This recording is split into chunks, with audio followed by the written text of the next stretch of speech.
कि सब प्रकार के विघ्नों का नाश करने वाले, सारी सृष्टि की पालना करने वाले श्री गणेश जी, ज्ञान की दाता श्री सरस्वती जी, सब पुराणों के कर्ता व्यास जी और गुरुदेव के चरण कमलों में नमस्कार करके भगवान की श्रद्धा और भक्ति रस में डूबे कार्तिक मास की कथा को कहता हूँ। कहते हैं नैमी खान तीर्थ में वास करने वाले शौनकादिक 28,000 ऋषियों ने अपने गुरुदेव सूत जी से प्रश्न किया कि हे ब्रह्मन, आप हमारी इस घोर कलयुग से रक्षा करने का कोई सरल उपाय बताएं।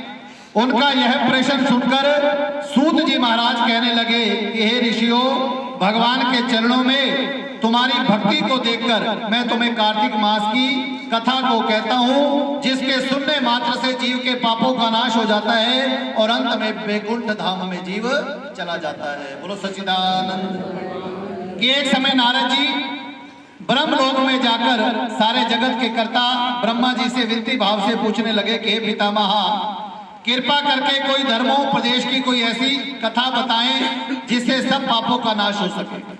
तब ब्रह्मा जी कहने लगे कि हे पुत्र, भगवान के चरणों में तुम्हारी ऐसी प्रीति को देखकर तुम्हें कार्तिक मास की कथा को कहता हूँ, जिसके सुनने मात्र से मनुष्य के सब पापों का नाश हो जाता है और जीव अंत में वैकुंठ धाम को चला जाता है। कार्तिक मास भगवान का अति प्रिय मास है। इसमें किया गया व्रत, दान, नियम, कीर्तन अनंत फल देने वाला होता है, क्योंकि इस मास में किए हुए भगवान के कृत्य से बढ़कर और कोई यज्ञ और तप नहीं होता। बोलो सच्चिदानंद।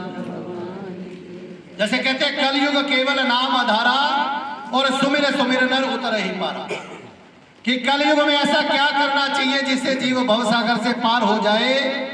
अगर जीव भवसागर से पार होना चाहता है तो कलयुग में उसे चाहिए कि वह भगवान के नाम का सिमरण करे। और भगवान कहते हैं उसमें भी यदि कार्तिक मास में जीव भगवान के नाम का केवल सिमरण ही कर लेता है ना, केवल ओम नमो भगवते वासुदेवाय का जाप ही कर लेता है, तो ऐसे जीव के सभी पापों का नाश हो जाता है और ऐसा जीव अंत में भगवान के वैकुंठ धाम को चला जाता है। बोलो बाके बिहारी।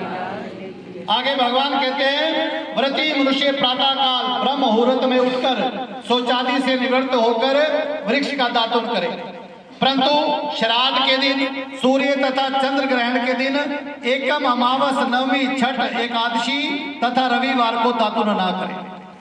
भगवान कहते हैं जिस दिन दातुन ना करना हो उस दिन पानी से कुल्ले करके मुंह को खूब अच्छी तरह से साफ कर लेवे।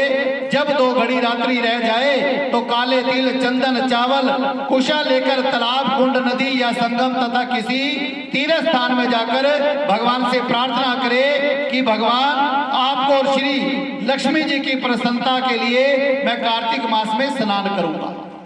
इस प्रकार प्रतिज्ञा करके श्री गंगा जी, भगवान शिव, सूर्य और विष्णु का ध्यान करके नाभि पर्यंत जल में प्रवेश करके अच्छी तरह से स्नान करे।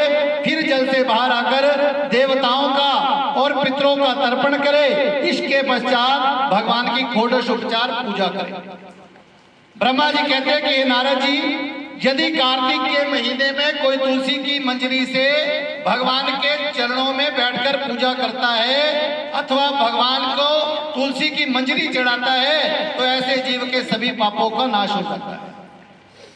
और भगवान ने तो तुलसी की इतनी महिमा बताई है। भगवान कहते हैं यदि मरते समय जीव के मुख में तुलसी का पत्ता डाल दिया जाए, ऐसा जीव कितना भी बड़ा पापी क्यों ना हो, ऐसे जीव को अंत में भगवान के चरणों की प्राप्ति होती है।